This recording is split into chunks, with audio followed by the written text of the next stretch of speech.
आंदोलन में आते हैं, लेकिन अभी तक क्या हो रहा था? 30 साल से तो आदिवासी एकता परिषद चल रहा है, लेकिन 4.5 साल तक हमारे लोग एक जगह पर आते हैं, एक टेंट के नीचे आते हैं और 6 महीने बाद अलग अलग हो जाते हैं। Am I right? राइट, ये गलत बोला? राइट बोले सर। हमारे 84 की जनता और सागवाड़ा की जनता ने 2 आदमी भेजे जयपुर, तो 1600 करोड़ रुपया अकेला हमारा 84 में आया। 1600 करोड़ और 17 इस जाजम से गए तो कितना आएगा पूरा है? गुजरात के 47 इस जाजम से गए तो अरे मध्य प्रदेश के 47 इस जाजम से गए तो कितना आएगा?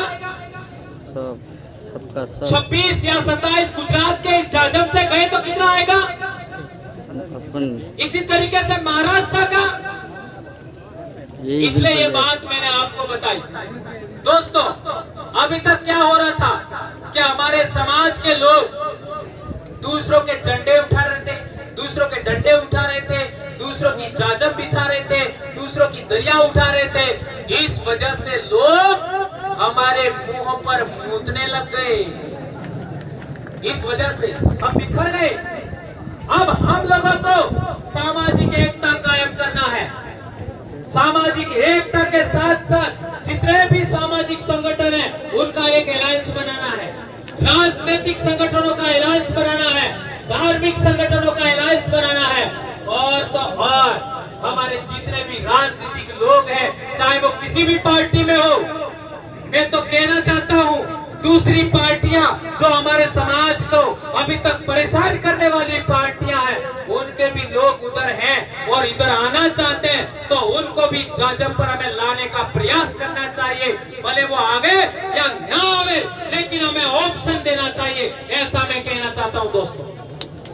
और एक इम्पोर्टेंट बात, हमारे हक अधिकार और आरक्षण से संबंधित जो बातें हैं उनको गवर्नमेंटों को हमें इस चुनाव के अंदर आपका घोषणा पत्र रखिए कि जो शेड्यूल्ड एरिया है उसके थानेदार आदिवासी होना चाहिए। ये टोपी नीचे बे। हमारे शेड्यूल एरिया में जितने भी थाने हैं उनके थानेदार आदिवासी होना चाहिए। 2 वोट हमसे मांगो, नंबर 1। दूसरा, शेड्यूल एरिया के जितने एसडीएम हैं, शेड्यूल एरिया के आपका जितने भी आपका डीएम है या कलेक्टर है या एसपी है, वो भी आदिवासी होना चाहिए शेड्यूल डिस्ट्रिक्ट में। तो हमारे पास आइए, अन्यथा आपकी हमें जरूरत नहीं है, ऐसा हमें कहना होगा। हमारे बीच लखनऊ से अभी हमारे कल्पना जी बहुत भी आए हमारे बीच में, उनका स्वागत अभिनंदन। देख लीजिए, एससी समाज के लोग, ओबीसी समाज के लोग हमारी सामाजिक एकता देख करके हमारे बीच में आ रहे हैं, और हम लोगों को प्रयास करना चाहिए।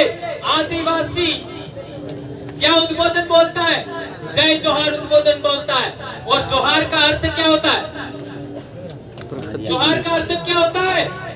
प्रकृति, सबका कल्याण करने वाली प्रकृति की जय हो।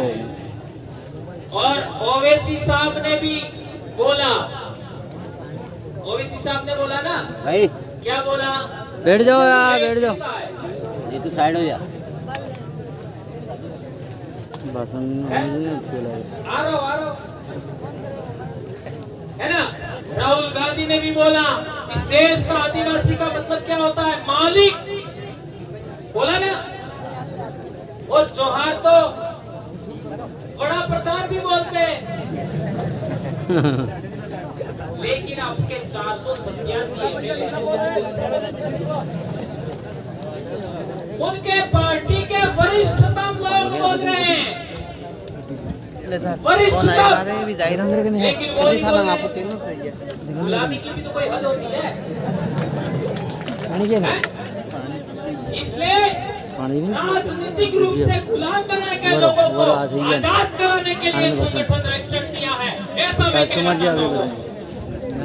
और एक बात, हमारे कई सारे संगठन करता है, जोहार तो नहीं बोलते कोई बात नहीं, लेकिन हमारे लोगों को निगरानी करवाते हैं। क्या निगरानी करवाते हैं? कहाँ जा रहे हैं, कहाँ आते हैं, और तो और कई झूठे आरोप लगाते हैं।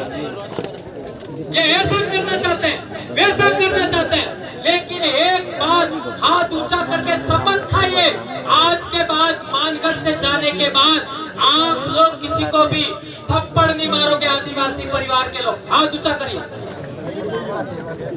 किसी को भी थप्पड़ नहीं मारेंगे। लात घुसा तो दूर की बात है, हमारी बोली में ही इतना दम है, हमारी आवाज में इतना दम है, हमारे विचारों में इतना दम है कि हम लोग दूसरे लोगों को ठीक कर सकते हैं, और ये हमें करना होगा। दोस्तों, एक बात और कहना चाहता हूं मैं कि हमारे इलाके में जब भी दूसरे पार्टी के लोग आते हैं तो वो हम लोगों को कई सारे मुद्दे पकड़ा के चले जाते हैं। जैसे 2002 का दंगा हुआ तो हमारे उन्होंने हमको बात बताई, क्या बताई कि जो 2002 का दंगा हुआ तो उसके अंदर इन लोगों ने बड़े हिंदू है ऐसा करके मुसलमानों के विरोध में भड़काया और कई सारे केस हो गए, आज भी वो केस चल रहे हैं। ये घटना नहीं घटी।